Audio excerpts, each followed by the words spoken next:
Hello प्यारे बच्चों, एक बार मैं फिर से हाजिर हूँ आपके बीच में। आज का नया टॉपिक लेकर के, ईयर इरिगेशन।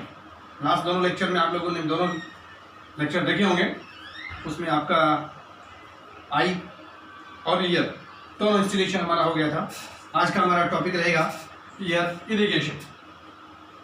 जैसा कि आप लास्ट वाली दोनों की डेफिनेशन हम लोगों ने बता दी है, आप लोगों को क्लियर भी हो गया होगा। अगर उन दोनों प्रोसीजर्स को अगर आपने अच्छे से देखा है, एक बार जिन लोगों ने नहीं देखा है पहले वो दोनों प्रोसीजर्स देखें, देन उसके बाद में इस प्रोसीजर्स को देखें तो एकदम क्लियर हो जाएगा उनको।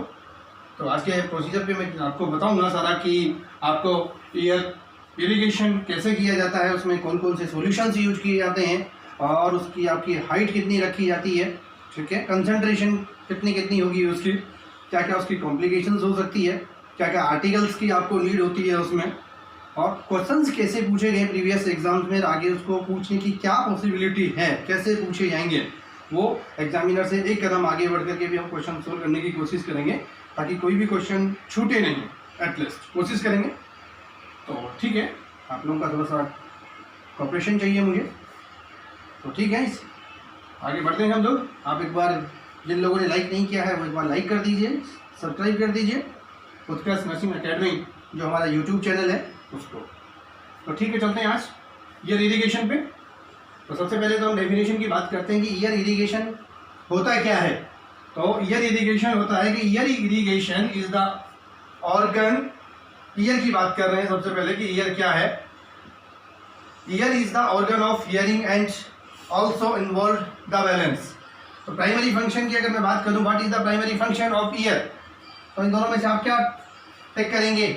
सबसे पहली चीज हियरिंग होता है या ईयर बैलेंसिंग होता है। What is the primary function of year, तो पहले आप इसका प्राइमरी जो फंक्शन होता है वो होता है बैलेंस करना, right. It is supported by the eighth cranial nerve. Auditory canal की बात करते हैं हम, वो कौन सी कैनाल होती है, eighth cranial nerve. The cochlear part of the vestibulo cochlear nerve के द्वारा इसकी सप्लाई होती है, ठीक है। एट्थ क्रेनियल जो नर्व होती है उसको बोला जाता है वेस्टिब्यूलो कॉक्लियर नर्व के द्वारा आपके ऑडिटरी कैनाल को सप्लाई होती है नर्व के, which is stimulated by vibrations caused by sound waves. जो साउंड वेव्स के वाइब्रेशन क्रिएट होते हैं, वाइब्रेशंस होते हैं, उनकी वजह से वो क्या होती है, स्टिमुलेट होती है, राइट। तो डेफिनेशन एकदम क्लियर है आप लोगों को कि ईयर के बारे में बताया गया है। आपने पहले इसकी बैलेंसिंग का काम करता है, जो प्राइमरी फंक्शन होता है वो उसका बैलेंस करने का काम होता है। तो ईयर का काम not only hearing but also balancing also, right. यहाँ तक क्लियर है, आगे बढ़ते हैं।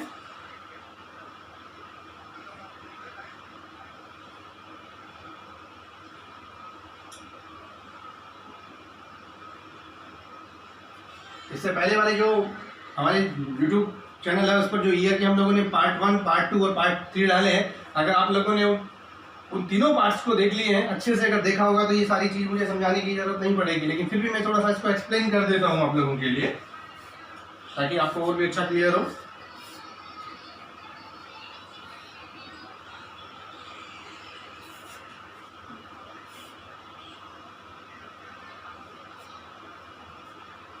ये देखिएगा, ये एंटीरियर व्यू है इसका, ना कि पोस्टीरियर व्यू। जो एंटीरियर व्यू है इसका वो आपका यहाँ शो किया गया है इसका पूरे का मैंने, ठीक है।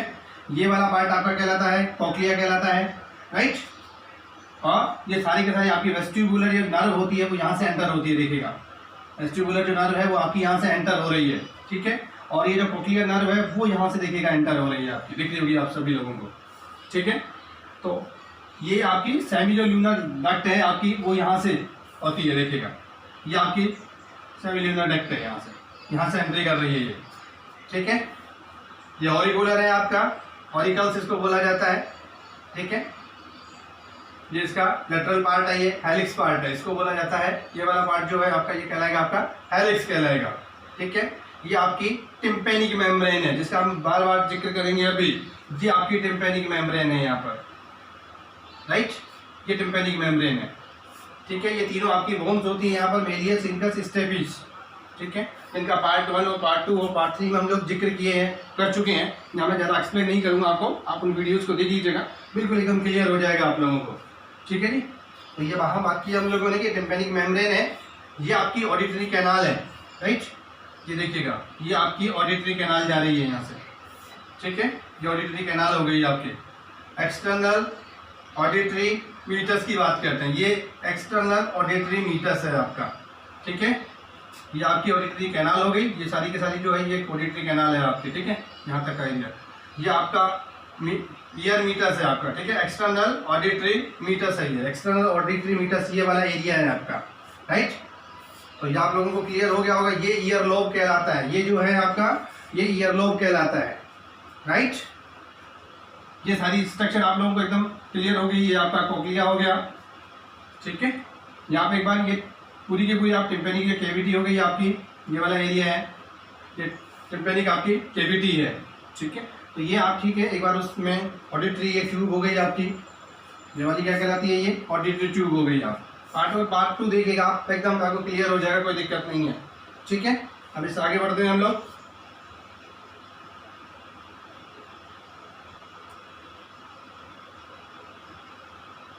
अब हम डेफिनेशन की बात कर रहे थे सबसे पहले कि ईयर इरिगेशन क्या होता है।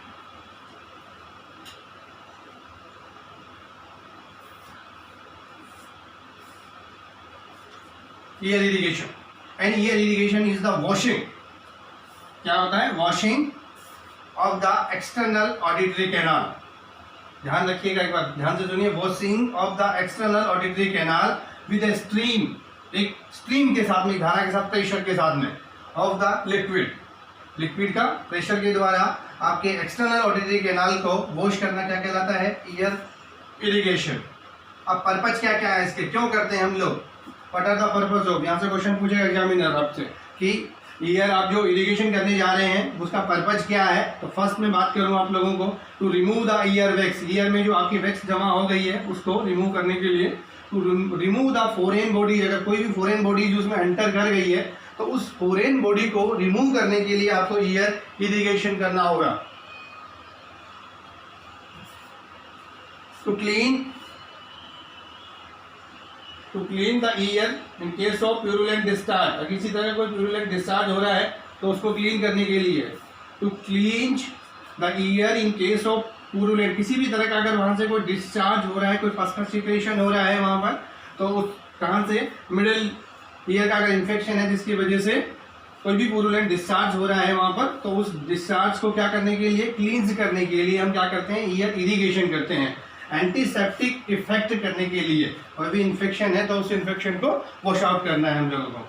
हीट अप्लाई करने के लिए, जब ईयर पेन होने लगता है वहाँ पर आपको heat, hot and cold application में हम लोगों ने पढ़ चुके हैं हम लोग कि हीट अगर आपको अप्लाई करनी है, ईयर में अगर पेन हो रहा है, हल्की हीट आपको अप्लाई करनी हो वहाँ पर, तो ईयर इरिगेशन का यूज किया जाता है। आप टू इवेल्यूएट, हल्का सा गुनगुना पानी आप डालेंगे उसमें तो वो क्या है, आपको हीट अप्लाई हो जाएगी वहाँ पर। To evaluate vestibular functions by thermal caloric test. अब ये आपका थर्मल कैलोरी टेस्ट, यहाँ से क्वेश्चन पूछा गया है और आगे भी पूछने की पूरी पॉसिबिलिटी होती है कि वेस्टिबुलर जो कॉक्लियर एरिया है उसके फंक्शंस को किसके द्वारा, ये जो आपका टेस्ट है आपका थर्मल कैलोरी टेस्ट या कोल्ड कैलोरी टेस्ट, दो तरह का होता है कैलोरी टेस्ट, थर्मल या हॉट कैलोरी टेस्ट और कोल्ड कैलोरी टेस्ट होता है, दो तरह का होता है, ठीक है।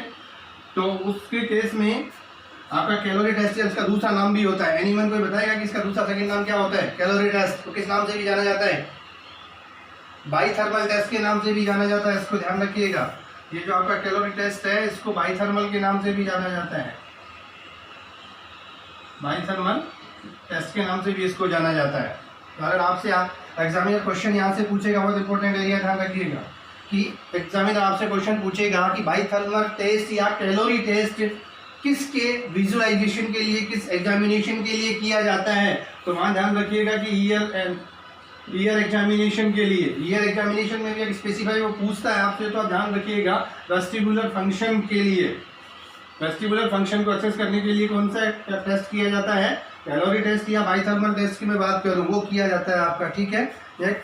तो कौन सा, टू इवेल्युएट एट, आपकी जो कोक्लियर वेस्टिबुलर कोक्लियर नर्व है उसके फंक्शन को इवेल्युएट करने के लिए, vestibular function of the cochlear nerve कौन सी होती है, एट क्रेनियल नर्व होती है ये, या ऑडिटरी नर्व की बात करते हैं हम लोग यहाँ पे, ठीक है। तो ये ध्यान रखिएगा, कैलोरी टेस्ट का दूसरा नाम है बाईथर्मल टेस्ट, ठीक है, और किसके लिए किया जाता है? वेस्टिबुलर फंक्शन के लिए, असेस करने के लिए इसका टेस्ट किया जाता है।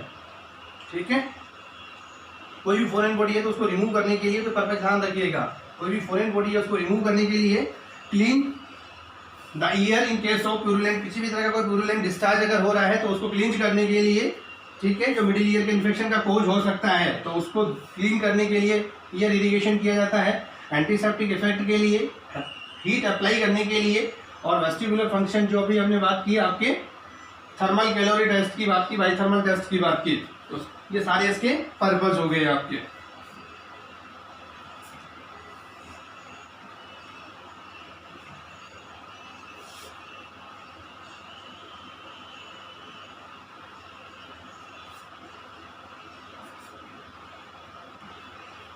जिन बच्चों ने लेट ज्वाइन किया उनके लिए बता दूं कि आज का जो हमारा प्रोसीजर है वो है ईयर इरिगेशन।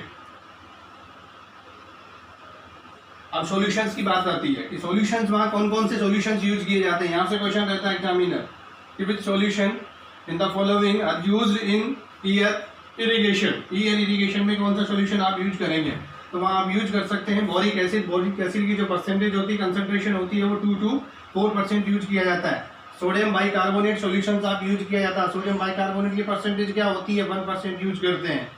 आजकल जो आपका H2O2 हाइड्रोजन पेरोक्साइड है वो WHO ने उसको क्या कर दिया गया है, इस लिस्ट से हटा दिया गया, उसको आजकल यूज नहीं किया जाता है। तो उसके स्पेस पर क्या यूज करते हैं आजकल हम लोग, उसकी जगह यूज करते हैं सोडियम बाइकार्बोनेट यूज कर सकते हैं, या आप नॉर्मल सलाइन यूज कर सकते हैं।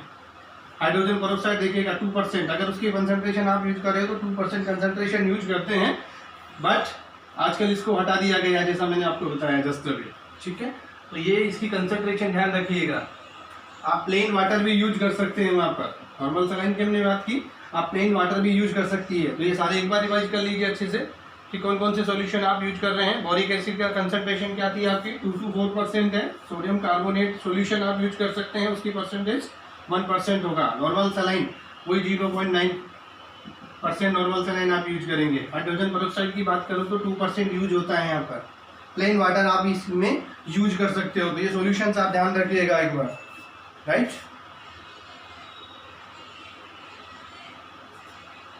प्लेन वाटर स्पेशली अगर आपसे पूछा जाए कि कैलोरी टेस्ट के लिए क्या यूज करेंगे आप, तो कैलोरी टेस्ट के लिए अगर आपको यूज करना है तो उस कंडीशन में आपको प्लेन वाटर यूज करेंगे आप। और एग्जामिनर आपसे पूछता है कि थर्मल कैलोरी टेस्ट के लिए या बाइथर्मल टेस्ट के लिए आप करना है तो क्या चीज आप कौन सा सॉल्यूशन इनमें से यूज करेंगे, तो उस कंडीशन में आप प्लेन वाटर यूज करेंगे, ध्यान रखिएगा। ठीक है, यहाँ तक क्लियर है, आगे बढ़ते हैं।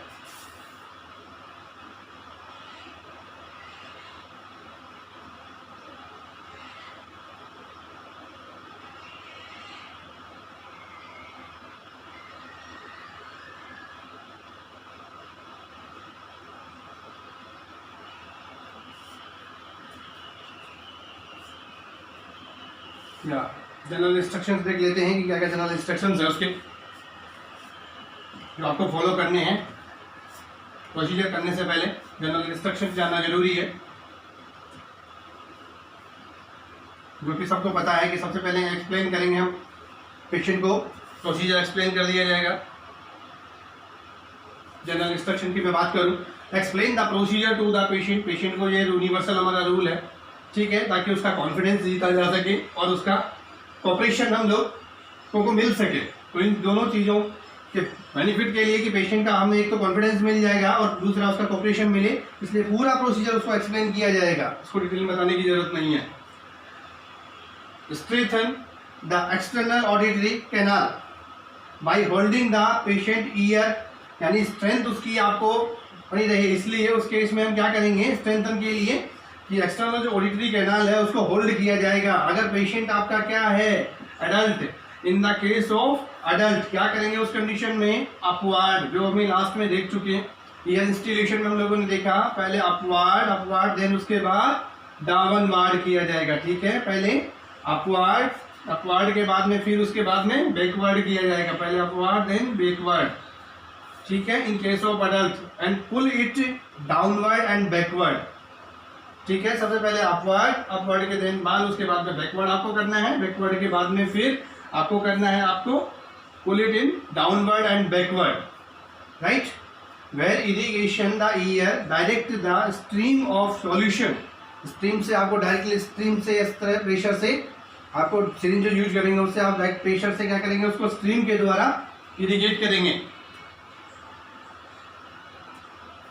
When irrigate the ear direct the stream of the solution and the wall of external auditory canal and never approach tympanic membrane। tympanic membrane को अप्रोच नहीं करना है आपको, एक्सटर्नल जो ऑडिटरी कैनाल है उसी को आपको स्ट्रीम से वॉश करना है।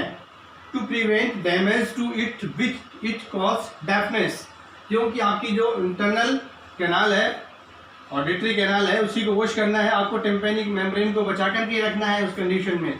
वरना तो अगर आपकी टिम्पेनिक मेम्ब्रेन में किसी तरह डैमेज हो गई वो, तो उस कंडीशन में आपका डेफनेस हो सकता है पेशेंट को। तो ये आपको विशेष ध्यान रखना होगा कि जो पोजीशन है उसकी, वो लास्ट में हम बता चुके हैं कि आपका ईयर अगर इंस्टॉलेशन करना है तो उसमें पोजीशन क्या रहेगी, इसमें आपको पोजीशन क्या रहेगी, एकदम क्लियर है this, right. Next, irrigation should be given with only a minimum amount of pressure. आपका प्रेशर कितना हो, मिनिमम होना चाहिए, ठीक है, minimum pressure. And irrigate can with tubing is preferred to a syringe because it provides a continuous flow. कि आपको syringe पहले प्रायोरिटी किसको देनी है, सिरिंज से आपको इरिगेट करना है। Preferred to syringe because it provides continuous flow, क्योंकि सिरिंज से आप कंटिन्यूअस फ्लो दे सकते हो। और fluid and the pressure of the fluid also can be controlled. आप सिरिंज के द्वारा जो प्रेशर दे रहे हो उसको कम किया जा सकता है, ज़्यादा किया जा सकता है bye adjusting the height of the can. ठीक है, अगर आप कैन से दे रहे हो उसको तो उसकी हाइट आपको कितनी रखनी है, या तो 6 इंच रखनी है या 15 सेंटीमीटर। अगर आप कैन यूज कर रहे हैं स्टैंड से, आईवी स्टैंड से, तो उसकी हाइट आपको कितनी रखनी है, या तो आप 6 इंच रखेंगे, या अगर आप 6 इंच नहीं सेंटीमीटर में आपसे पूछता है तो वो 15 सेंटीमीटर, ठीक है। तो 6 इंच या 15 सेंटीमीटर जो भी ऑप्शन में आपके पास अवेलेबल है, एग्जामिनर जो ऑप्शन दिया है उसी को आप टिक करेंगे, राइट। तो यहाँ height of the can and by the application of the claim the reservoir should not B 6 inches. जैसा मुझे पता चला कि 6 इंच से ज़्यादा नहीं होना चाहिए, या मैं सेंटीमीटर की बात करूँ तो 15 centimetre above from the level of the ear. Year से लेवल कितना होना चाहिए आपका, 6 इंच ऊपर होना चाहिए या 15 सेंटीमीटर होना चाहिए, ठीक है। Watch the patient for the symptoms of vertigo. अगर पेशेंट में वर्टाइगो के सिम्टम है तो उस कंडीशन में कॉन्ट्राइंडिकेशन होगी, ध्यान रखिएगा।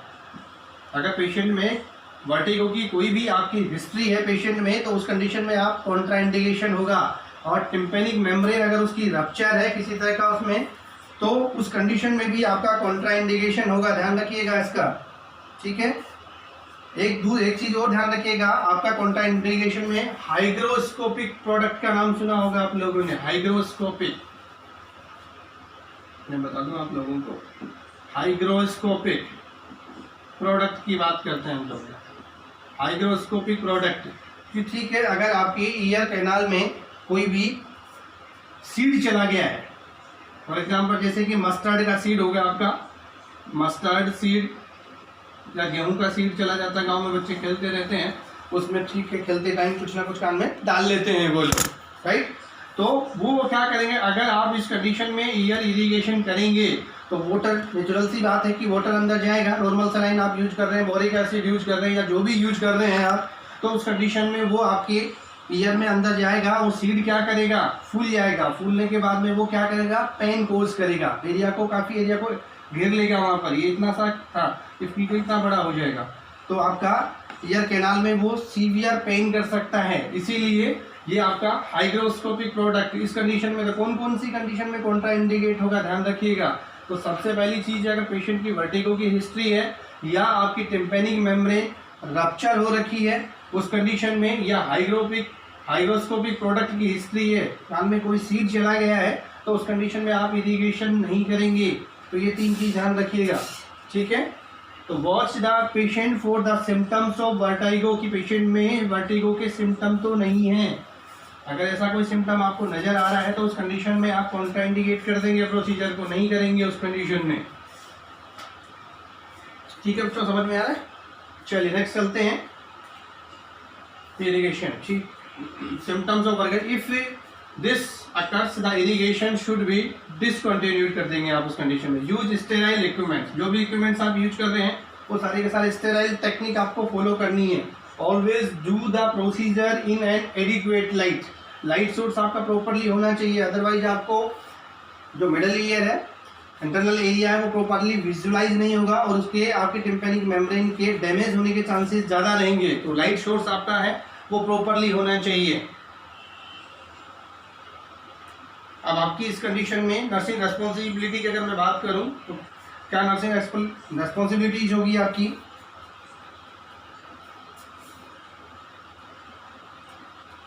Nursing responsibility in ear irrigation, क्या आपकी नर्सिंग रेस्पॉन्सिबिलिटी है? Preliminary assessment, check the name identification, patient identification की बात कर रहा है। हर प्रोसीजर से पहले हम लोग चेक करते हैं पेशेंट का, आपको नाम चेक करना है, बेड नंबर चेक करने हैं पेशेंट का, and other identification of the patient, patient का आपका आइडेंटिफिकेशन, बेड चेक करना है, पेशेंट का नेम चेक करना है, बेड नंबर चेक करना है, चेक द डायग्नोसिस की डायग्नोसिस क्या है पेशेंट का, and purpose of the ear irrigation, ear irrigation हम क्यों कर रहे हैं? वैक्स को रिमूव करने के लिए, इन्फेक्शन को डिक्रीज करने के लिए, किस लिए कर रहे हैं? तो इस कंडीशन में आपको उसका पर्पस जरूर जानना चाहिए कि क्यों करने जा रहे हैं आप।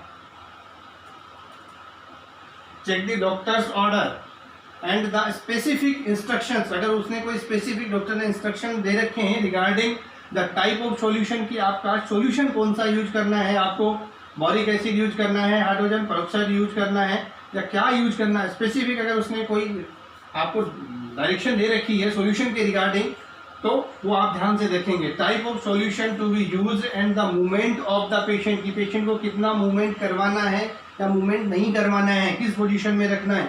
Assess the patients abilities and limitations, कि पेशेंट्स की एबिलिटी के बारे में, उसकी कॉन्शियसनेस के बारे में आपको पता होना चाहिए कि पेशेंट्स की लिमिटेशंस के बारे में, कि लिमिट क्या है, कितना हम उसको टर्न कर सकते हैं, मूवमेंट करा सकते हैं। तो ये सारी चीज़ें आपको एक बार पहले चेक कर लेनी है प्रोसीजर स्टार्ट करने से पहले, अदरवाइज पेशेंट का कोऑपरेशन नहीं मिलेगा आपको। Assess the patient mental status, patient का मेंटल स्टेटस, किसका लेवल ऑफ कॉन्शियसनेस, कि पेशेंट कितना कॉन्शियसनेस है टू फॉलो द इंस्ट्रक्शंस, कि अपने इंस्ट्रक्शंस को फॉलो कर पाएगा या नहीं करेगा, आपके साथ कोऑर्डिनेट कर पाएगा या नहीं कर पाएगा। Ascertain whether the infection is due to hygroscopic, देखिए हाइग्रोस्कोपिक की बात मैंने आपको बता चुका कि impact is due to hygroscopic substance which attracts and observe moisture, वो मॉइस्चर को ऑब्जर्व कर लेंगे, and such case the ear irrigation should not be carried out because the substance will observe water and swell and produce intense pain, आपको देगा वो, right. Examine the ear canal for any perforation, ear canal में अगर किसी तरह कोई perforation है तो उसके लिए आपको पहले ही एग्जामिन कर लेना है। Of the tympanic membrane using an otoscope, क्या यूज करेंगे आप इस कंडीशन में? ऑटोस्कोप से पहले ही देख लेंगे कि उसकी टिम्पेनिक मेम्ब्रेन तो रप्चर नहीं है। Check whether one or both ears are to be irrigated, order में चेक कर लेंगे कि आपका कौन सा ईयर इरिगेट करना है, आपको लेफ्ट या राइट या दोनों करने हैं, ये भी उसमें ऑर्डर्स में देखना है हम लोगों को, डॉक्टर्स ऑर्डर में चेक कर लेना है। Check the articles available in the patient unit, कि कौन कौन से आर्टिकल्स अवेलेबल हैं या नहीं है, वो एक बार हम लोगों को चेक कर लेने हैं, किन आर्टिकल्स की हमें नीड होने वाली है। यहाँ पर ऑटोस्कोप आपको चाहिएगा, यहाँ पर जो भी सॉल्यूशन है, और आफ्टर इरिगेशन जो भी मेडिकेशन आपको डालनी है वो मेडिकेशन आपको चाहिएगी, ग्लव्स आपको चाहिए, स्टेराइल ग्लव्स आप यूज कर सकते हैं, यहाँ पर आप रूटीन जो यूज है आपके वो वाले ग्लव्स आप यूज कर सकते हैं, सिंपल वाले। चेंज आपको चाहिएगी, आर्टिकल्स आगे देखिएगा, आर्टिकल्स स्टेराइल कंटेनर आपको चाहिएगा, approach for the irrigation which the sterile, एक स्टेराइल आपको कंटेनर की नीड होगी इस कंडीशन में, ठीक है। Sterile container, solution use one of the following, solutions use the following, आपको इनमें से एक फॉलोइंग कोई सा भी यूज करना है एज एन इरिगेटर, इरिगेटर के रूप में, and irrigating can with tubing, आप ट्यूबिंग के साथ उसको इरिगेट कर सकते हैं। रबर बल सिरिंज आप इस कंडीशन में यूज कर सकते हैं, थोड़ा ज़्यादा बड़ा हो गया, मैं छोटा कर दूँ उसको।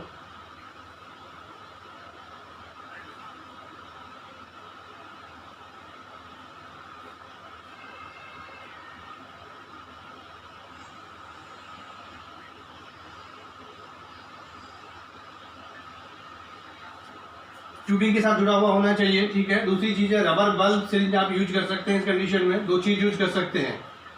इरिगेटर आप यूज कर सकते हैं, आजकल मॉडिफाइड इरिगेटर आते हैं वो आप यूज कर सकते हैं। रबर बल्ब जो सिरिंज में रबर का बल्ब लगा होता है वो ज़्यादा कंफर्टेबल होती है पेशेंट के लिए, ठीक है, तो आप उसको यूज कर सकते हैं।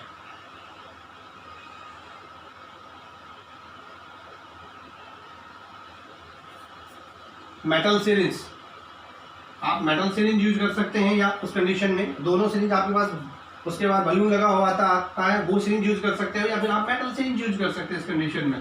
स्टेराइल जग होना चाहिए विद फ्लूइड इफ नेसेसरी, अगर आपको जग की नीड होती है तो उस कंडीशन में फ्लूइड के साथ में एक आपका स्टेराइल जग होना चाहिए। किडनी ट्रे आपको कैरी करनी होगी कि जब भी आप इरिगेशन करेंगे तो उसको साइड में ड्रेन करने के लिए, जो भी आपका, ठीक है, लीलन खराब नहीं हो, ठीक है, पेशेंट के क्लॉथ्स खराब नहीं हो, तो उसके लिए आपको किडनी ट्रे यूज करनी होगी। उसके साथ आपका पेपर बैग होना चाहिए टू रिसीव द वेस्ट, जो भी वेस्ट होगा उसको आप रिसीव करने के लिए किडनी ट्रे का यूज करेंगे। स्टेराइल गोज पीस ऑफ और कॉटन बॉल्स इन कंटेनर, एक कंटेनर में रखे हुए होने चाहिए आपके क्या चीज़, या तो आपके स्टेराइल गोज होने चाहिए, गोज पीसेज, या कॉटन बॉल्स लगे होने चाहिए। जो ईयर मीटर्स है उसको क्लीन करने के लिए आपको इनकी कॉटन स्टेराइल गोज की या कॉटन बॉल्स की नीड होगी, ठीक है। To plug the ear at the end of the procedure to absorb the infection left in the auditory canal, कि आपने जब प्रोसीजर कंप्लीट कर लिया तो उसमें कुछ आपकी नमी रह जाती है, कुछ वाटर रह जाएगा, कुछ सॉल्यूशन रह जाएगा, तो उसको बाहर करने के लिए, उसको एब्जॉर्ब कर ले तो कुछ कॉटन उसके लिए लगा दी जाएगी। तो उसके लिए आपको कौन से स्टेराइल और जो इन्फेक्शन है वो बाहर ड्रेन करने के लिए आपको गोज, स्टेराइल गोज या कॉटन बॉल्स की नीड होगी। Cotton applicator in a container, जो कॉटन के एप्लीकेटर हैं वो एप्लीकेटर भी आपको इसमें रखने होंगे, ठीक है। वो किस लिए होते हैं, to clean the external auditory canal and to remove any discharge. External auditory canal में अगर किसी तरह का कोई डिस्चार्ज है और उसको क्लीन करना है आपको, तो उसके लिए क्या काम आएंगे आपके कॉटन एप्लीकेटर्स यहाँ काम आएंगे आपके, राइट।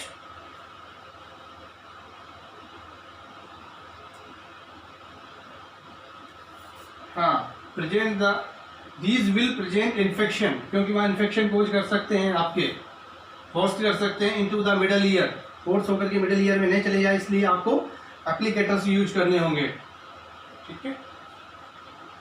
नेक्स्ट आपका मैकिंटॉश एंड टॉवल आपके पास होना चाहिए, उसको लगाने के लिए, उसके लिनन्स खराब नहीं हो, ठीक है, उसके पेशेंट के क्लोथ खराब नहीं हो, उस चीज़ के लिए आपको क्या करना होगा, to protect the bedding and patient's garments, इसके लिए आपको मैकिंटॉश एंड टॉवल्स की नीड होने वाली है। टॉवल क्लिप्स लगा लीजिए आप उसके।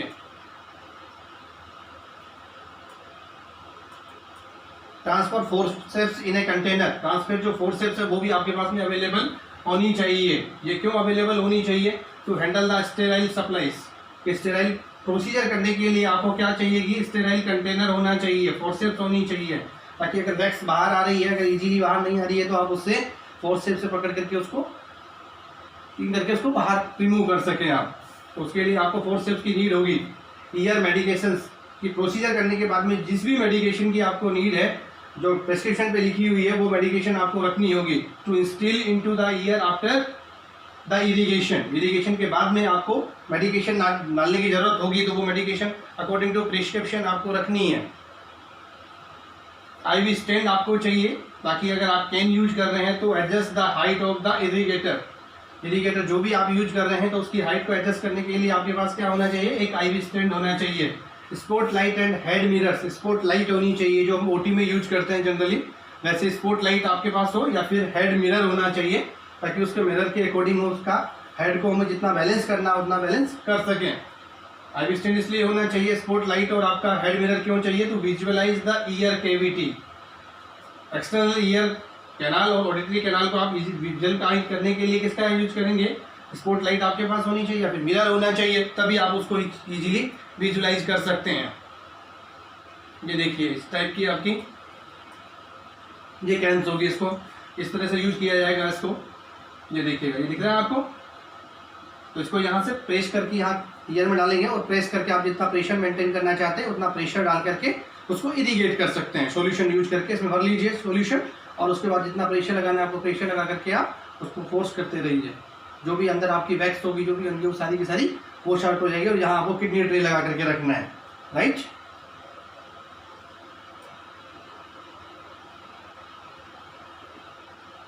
ये देखिए, ये आपकी किडनी ट्रे हो गई है, ठीक है।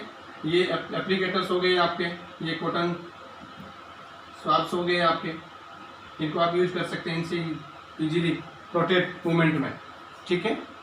तो ये आपको IBQ क्वेश्चन पूछ सकता है, वो इमेज बेस्ड क्वेश्चन यहाँ से आ सकता है कि दिन में से ये किस प्रोसीजर के लिए काम आते हैं, किस प्रोसीजर के लिए काम आएंगे। तो आपके ईयर इरिगेशन के लिए ये सारी चीज़ें काम आएगी, सारे आर्टिकल्स आप लोगों को चाहिएंगे।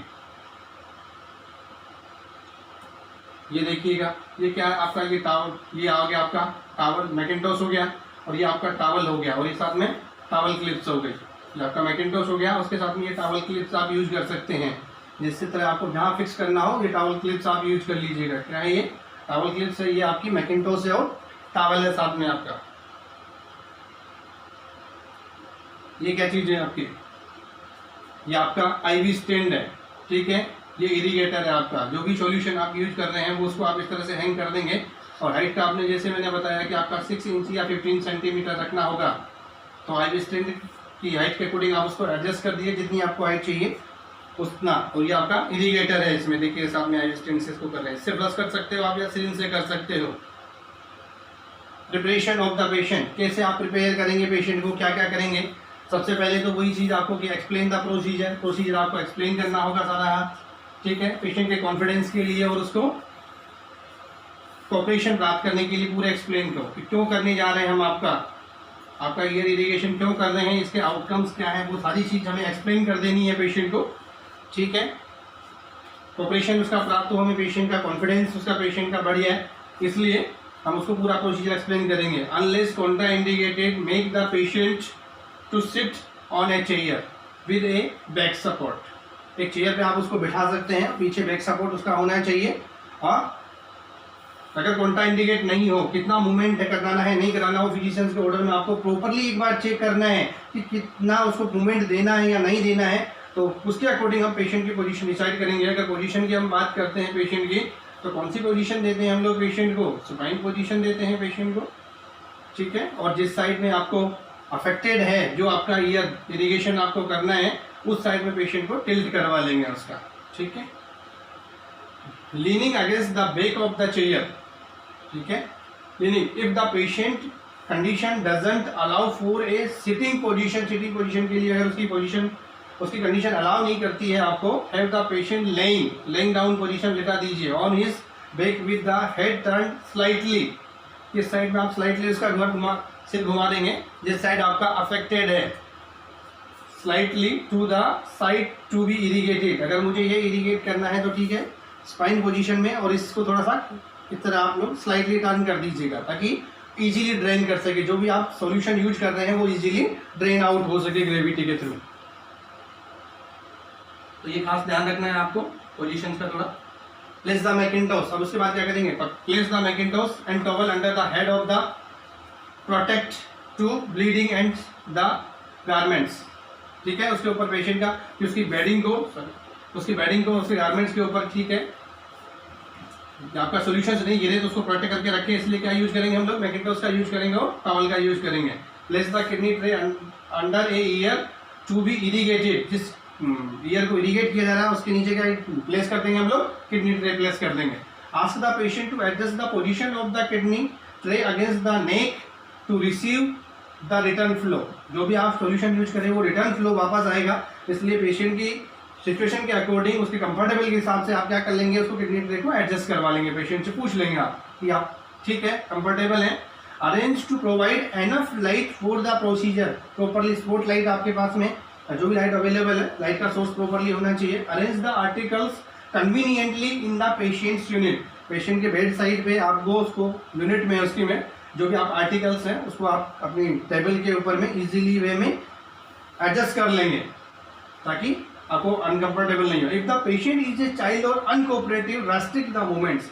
अगर आपका चाइल्ड की बात करते हैं, चाइल्ड में मैंने आपको बताया था कि लेस देन 3 ईयर्स अगर आपका है, 3 ईयर्स का बच्चा है, तो उस कंडीशन में अगर चाइल्ड है बच्चा आपका, तो उस कंडीशन में उसकी मूवमेंट्स को रेस्ट्रिक्ट करना होगा।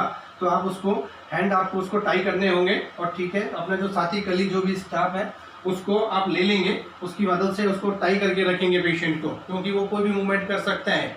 बच्चा अगर है तो उस कंडीशन में तो उसको टेम्पेनिक मेम्ब्रेन में आपका इंजरी हो सकती है उसकी, तो ऐसा नहीं हो। अब प्रोसीजर करने जा रहे हैं हम। कोई भी प्रोसीजर करने से पहले हमारा यूनिवर्सल रोल है कि एक रूल है कि अब सबसे पहले हम क्या करेंगे, हैंड वॉश करेंगे। हैंड वॉश करने के बाद में क्यों करते हैं हैंड वॉश, कि प्रिवेंट जो आपका इन्फेक्शन हो रहा है, क्रॉस इन्फेक्शन से प्रिवेंट करने के लिए आप क्या करेंगे, उसका हैंड वॉश करेंगे। Clean the pinna of the year and the external auditory canal with the cotton applicator. जो कॉटन एप्लीकेटर आपने लिए हैं उससे आपको उसका ईयर पिन्ना क्लीन करना है और एक्सटर्नल ऑडिटरी कैनाल को अच्छी तरह आपको इस कॉटन एप्लीकेटर से क्लीन करना है।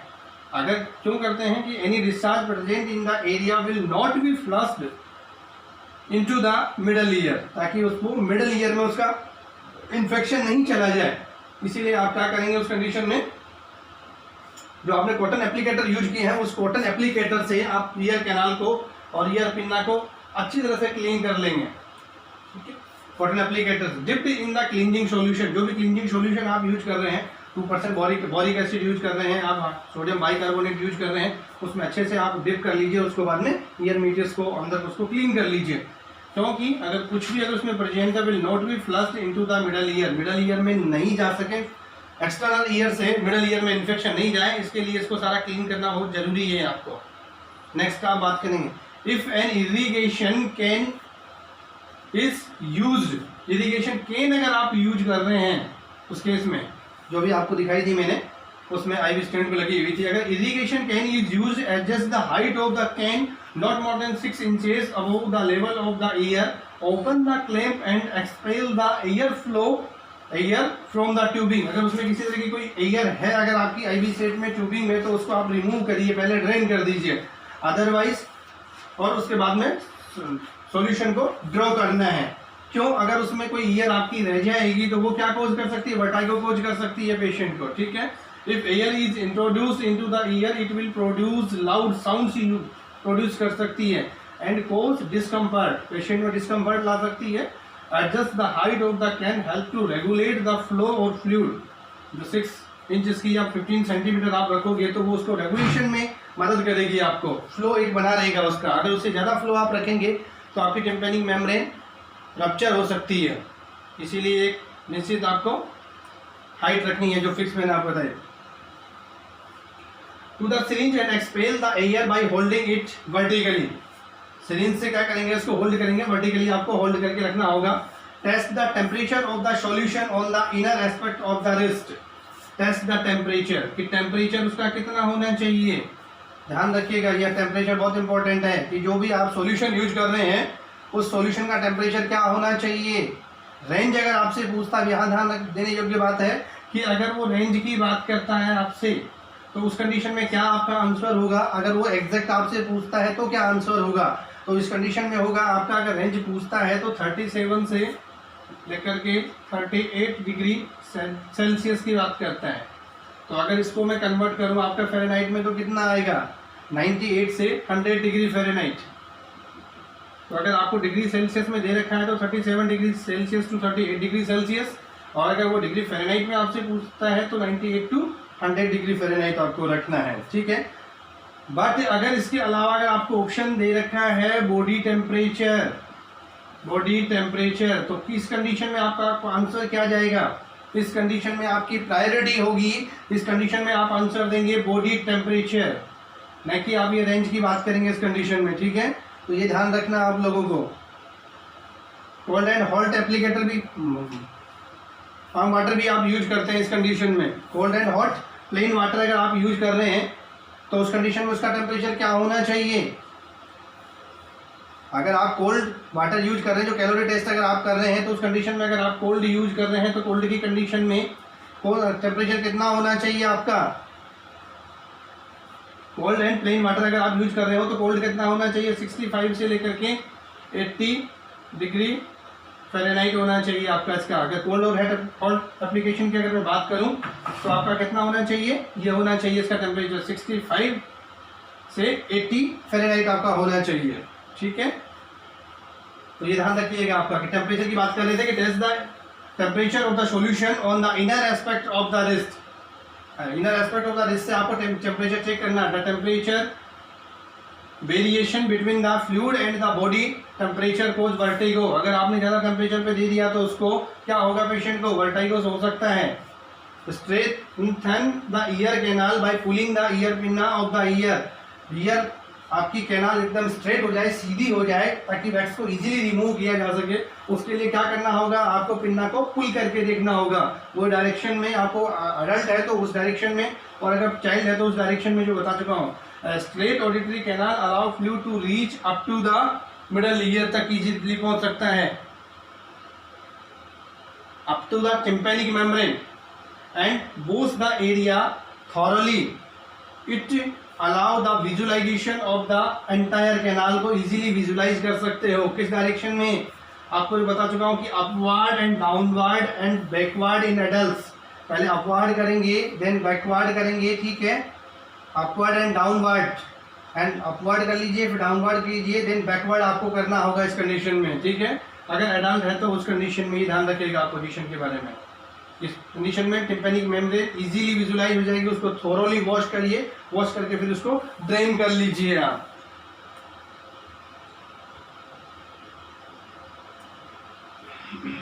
Place the tip of the syringe, कहाँ रखनी है आपको टिप उसकी। Place the tip of the syringe और tip of the nozzle at the opening of the ear canal. जहां से ईयर कैनाल आपकी ओपनिंग हो रही है वहां पर आपको टिप रखनी है उसकी सिरिंज की। या आप प्रॉपर यूज कर रहे हैं तो उसका टिप कहाँ रखेंगे आप। Place the tip of the syringe tip of the nozzle, कहाँ रखेंगे, opening of the canal. But don't block the canal, canal को आपको पूरी को ब्लॉक नहीं कर देना है। टिप तो वहाँ रखनी है लेकिन पूरी को आपने ब्लॉक कर दिया, ऐसा नहीं करना है। Allow for return flow to come back to the kidney, कि आप जितना अंदर फ्लो जा रहा है वो बैक भी होना चाहिए। तो ये नहीं कि सारी कंप्लीटली ब्लॉक कर दी, थोड़ी डिस्टेंस बना के रखिए ताकि जो फ्लो आ रहा है वो बैक हो सके। और उसमें प्रेशर अकॉर्डिंग टू एडल्ट है या फिर अच्छा, उस अकॉर्डिंग आपको प्रेशर रखना है। Allow a small amount of fluid to run over the pinna of the ear, उस अमाउंट में फ्लो उसका बाहर आता रहना चाहिए। तो reassure the patient that the solution is not very hot, hot नहीं होना चाहिए। आपको पहले ही ध्यान रखना, बॉडी टेम्परेचर पे आपको देना है, उसको सॉल्यूशन यूज करना है। Direct the fluid towards the lateral wall of the auditory canal, auditory canal की जो लेटरल वॉल है उधर आपको फ्लश करना है, ठीक है। If the fluid is directly straight on to the tympanic membrane, अगर टिम्पैनिक मेम्ब्रेन पर आप डायरेक्टली फ्लो करेंगे तो उस कंडीशन में डैमेज हो सकती है। Mucous perforation due to the force undue pressure, ज़्यादा आपने प्रेशर दिया तो क्या हो सकता है, परफोरेशन हो सकता है आपका टिम्पैनिक मेम्ब्रेन का। तो ऐसा नहीं करेंगे। The force of the fluid should not damage the ear drum, ear drum को डैमेज न कर दें आप, इसलिए direct the fluid towards the lateral wall of the auditory canal आपको रखना है, ठीक है। Allow A study and continuous flow of fluid into the auditory canal, exert gently रूप से gentle pressure in the case of syringe. अगर आप syringe से प्रेशर यूज कर रहे हैं तो जेंटली आपको प्रेस करना है, फोर्सफुली नहीं करना है, क्योंकि आपकी जो टिम्पैनिक मेम्ब्रेन है बहुत ही नाजुक होती है, वो जल्दी ही आपकी रप्चर हो सकती है। तो उस केस में आपको क्या करना होगा, उस केस में आपको ये चीज़ ध्यान रखनी होगी कि प्रेशर आपको जेंटली प्रेशर रखना है उस कंडीशन में, बहुत ज़्यादा प्रेशर मेंटेन नहीं करना। ये देखिएगा, ये आपको जब प्रोसीजर आपका कंप्लीट हो जाता है तो उस कंडीशन में ये आप कॉटन स्वाब आपको यहाँ लगा देना है, ताकि जो भी रिमेनिंग आपका फ्लूइड रह जाता है, जो भी सॉल्यूशन यूज कर रहे हैं उसको क्या कर सके, एब्जॉर्ब कर सके, ताकि इन्फेक्शन के चांसेस कम से कम हो। इस तरह आपको कॉटन एप्लीकेटर इस तरह लगा देना ताकि उसको ऑब्जर्व इजीली कर सके, एब्जॉर्व कर ले और वहाँ से ड्राइनेस हो सके उसके। After care of the patient and the articles, क्या करेंगे प्रोसीजर के बाद में, टर्न द पेशेंट, टर्न करना है आपको, turn the patient to the affected side, affected side patient को जहाँ से आपने इरिगेट किया है उसका, उस साइड आपको उसको टर्न कर देंगे। अफेक्टेड साइड उसको पेशेंट को क्या करना है, आपको टर्न कर देना, so that the drainage from the year is facilitated, आपका ईयर से जो ड्रेन रह गया है, जो फ्लूइड रिमेनिंग रह गया वो ड्रेन कर सके, फैसिलिटेट हो सके। Plug the year loosely with A goes, जैसा कि अभी मैंने डायग्राम में आपको दिखाया कि उसको आपको क्या करना है, प्लग कर देना है ईयर को प्लग कर देना विद गॉज पीस के द्वारा, टू कलेक्ट द ड्रेनेज, जो ड्रेनेज रिमेनिंग रहेगा वो कलेक्ट हो सके। Dry the skin in and around the year and instil medication if order. अगर मेडिकेशन इंस्टिल करने के लिए आपके फिजिशियन ने ऑर्डर किया है तो उस प्रोसीजर के बाद में जो भी आपको मेडिकेशन है, जो भी ड्रॉप है, उसको आप क्या कर सकते हैं, इंस्टिल कर सकते हैं। Remove the mackintosh and towel from under the head as to make the patient comfortable. Patient को कंफर्टेबल हो जाए इसलिए आपको क्या करना है, वहां से आपको टॉवल और आपका मैकिंटोश क्या करना है, रिमूव कर देना है। और पेशेंट से भी पूछना है उसके हरे बारे में। Ask the patient in bed inquire for any sign of giddiness, कि किसी तरह का आपको चक्कर तो नहीं आ रहे, पेन तो नहीं हो रहा है, कोई प्रॉब्लम तो नहीं है।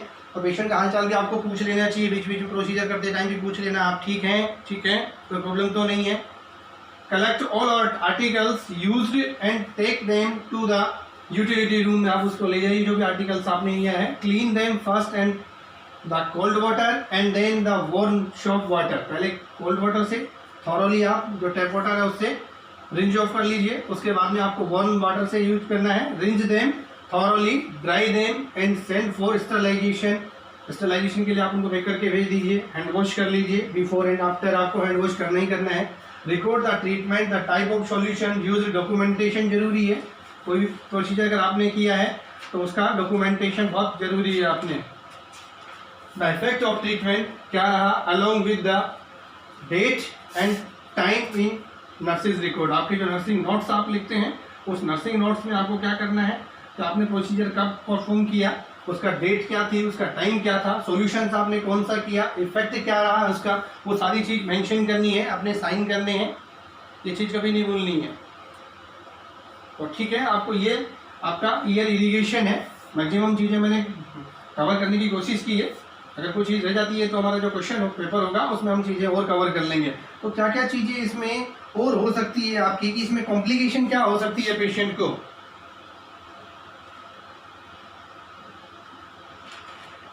कॉम्प्लिकेशन क्या हो सकती है पेशेंट को, डिस्कम्फर्ट हो सकता है पेशेंट को। क्या कॉम्प्लिकेशन हो सकती है, सिंपल कॉम्प्लिकेशन पेशेंट को डिस्कम्फर्ट हो सकता है, इरिटेशन हो सकती है। इरिटेशन के अलावा और क्या हो सकता है, ओटाइटिस एक्सटर्नल मीडिया हो सकता है पेशेंट को। ओटाइटिस एक्सटर्नल जो एरिया है वहाँ पर ओटाइटिस हो सकता है, इन्फ्लेमेशन हो सकता है। जिस चीज़ को आप रिमूव करना चाह रहे हैं वो चीज़ रिमूव नहीं है। कोई भी जैसे फॉरेन बॉडी है आप उसको रिमूव कर रहे हैं तो कई बार ये भी होता है कि आप वो रिमूव नहीं हो, फेलियर हो उस केस में, तो ये इसकी स्लाइटली कॉम्प्लिकेशंस हैं जो हो सकती है। तो ये ईयर इरिगेशन वाला आज हम यही खत्म करेंगे। उम्मीद है आप सबको समझ में आया होगा। फिर भी अगर आपको कोई क्वेश्चन है आपका तो आप कमेंट बॉक्स में डाल दीजिएगा, उसका मैं आपको आंसर करूँगा। और जिन लोगों ने सब्सक्राइब नहीं किया है, एक बार उत्कर्ष नर्सिंग अकेडमी जो हमारा यूट्यूब चैनल है उसको एक बार सब्सक्राइब कर दें, ठीक है, शेयर कर दें, लाइक करें और कमेंट जरूर करें। Thank you.